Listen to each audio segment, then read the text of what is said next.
Merci de nous être fidèles, amis Lefto. Juste après la matinale des sports de Fernand Coco, nous vous permettons de suivre toute l'actualité en Afrique dans ce bulletin présenté par Charles Cablan.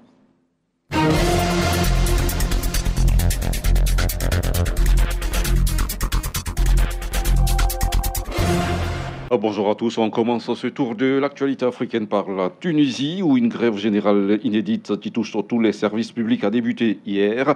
C'est à l'appel de la puissante centrale syndicale UGTT. Elle réclame des augmentations de salaire dans un contexte politique tendu en ce début d'année électorale. Timoko Dirasouba. À travers le pays, les écoles publiques étaient fermées, les transports en commun paralysés et les vols de la compagnie aérienne nationale Tunis Air perturbés. Les fonctionnaires et les salariés des entreprises publiques représentant près d'un quart de la population active étaient appelés à se rassembler devant leurs bureaux à travers le pays. Le syndicat réclame des augmentations des salaires plus importantes que les 70 dinars, soit 13 000 francs CFA pour 2019 et 110 dinars, c'est-à-dire 19 500 francs pour 2020, proposé par le gouvernement, soulignant la baisse du pouvoir d'achat due à l'inflation qui a atteint 7,5% en 2018. Le salaire brut moyen d'un fonctionnaire est de 1580 dinars, soit 325 000 francs CFA, selon le dernier rapport officiel pour 2016. Le Premier ministre Youssef Chahed a assuré dans un discours télévisé mercredi soir que l'état des finances publiques ne permettait pas d'accepter les demandes de l'UGTT, ajoutant que le dialogue se poursuivait après cette grève de 24 heures. Le gouvernement a exigé dans un décret publié in extremis mercredi que certaines organisations publiques, dont les compagnies de transport, d'eau et d'électricité, assurent un service minimum. Malgré les avancées de la transition démocratique après la chute du président Zine El Abidine Ben Ali en 2011 et une reprise de la croissance après des années de marasme, la Tunisie peine à répondre aux attentes sociales de la population. L'inflation, alimentée notamment par la chute du dinar et le chômage persistant au-dessus de 15%, alimente un mécontentement qui se traduit par des heurts ponctuels et une série de mobilisations sociales.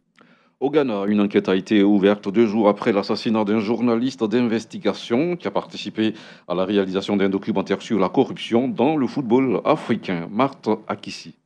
Alors qu'il rentrait chez lui à Accra, Ahmed Youssef, 34 ans, a été abattu par balle mercredi soir. L'homme faisait partie de l'équipe de reporters infiltrés qui a fait éclater un vaste scandale de corruption et de matchs truqués.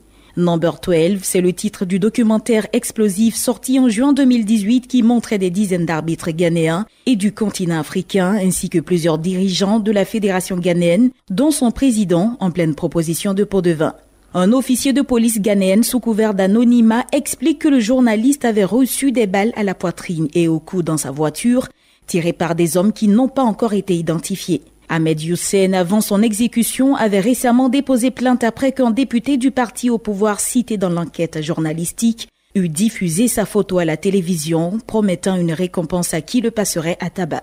De nombreux journalistes ghanéens et défenseurs de la liberté de la presse ont condamné hier sur les réseaux sociaux l'assassinat du journaliste de 34 ans. Le directeur du département des enquêtes criminelles au Ghana, Tiwa Ado Dankwa, a lancé déjà une enquête.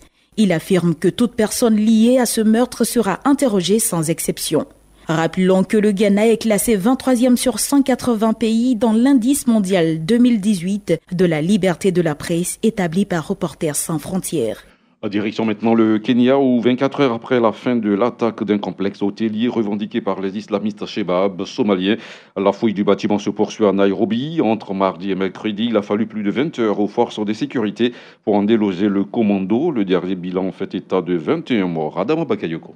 La police annonce l'arrestation de 2 suspects, l'un à Ruaka au nord de Nairobi où un des terroristes aurait vécu avant l'attaque, l'autre aurait été interpellé à Eastlight, le quartier somali de la ville. Human Rights Watch demande d'ailleurs aux autorités d'éviter tout abus durant l'enquête. L'ONG rappelle que dans le passé, les efforts du Kenya pour combattre l'insécurité ont été émaillés de graves violations des droits de l'homme, notamment contre la communauté somalie. La sécurité à la frontière somalienne a en tout cas été renforcée pour empêcher la fuite d'éventuels complices. Le complexe du site est toujours bouclé. Le nombre des assaillants reste incertain. On parle parfois de 6 voire 7 terroristes. 2 d'entre eux au moins seraient kenyans. L'un venait de Limuru au nord de la capitale. et l'autre de Nienne, dans le centre du pays. Dans un communiqué, les Chebabs ont affirmé avoir tué 50 infidèles, ajoutant que le nom de cette attaque était « Jérusalem ne sera jamais judaïsée ». L'attentat est une réponse aux remarques idiotes de Donald Trump et à sa décision de reconnaître Jérusalem comme capitale d'Israël, dit le texte. Le mouvement aurait visé ce complexe comprenant des sociétés étrangères éprisées des expatriés justement par son caractère international. Au moins un Britannique et un Américain survivants des attentats du 11 septembre font d'ailleurs partie des victimes. Et puis, les résultats contestés de l'élection présidentielle en République démocratique du Congo étaient au centre d'une réunion à huis clos tenue hier à Addis Abeba entre la SADC et l'Union africaine. Le communiqué final appelle à l'arrêt du processus de proclamation des résultats finaux de l'élection présidentielle. La Cour constitutionnelle doit normalement communiquer les résultats définitifs ce vendredi. Les dirigeants africains notent qu'il subsiste des doutes sérieux sur la conformité des résultats provisoires donnés par la CENI. Une délégation va se rendre à Kinshasa en urgence. Elle sera composée de Paul Kagame, président en exercice de l'Union africaine, du président de la commission de l'UA, Moussa Faki Mahamat, et d'autres dirigeants qui ont pris part à la réunion.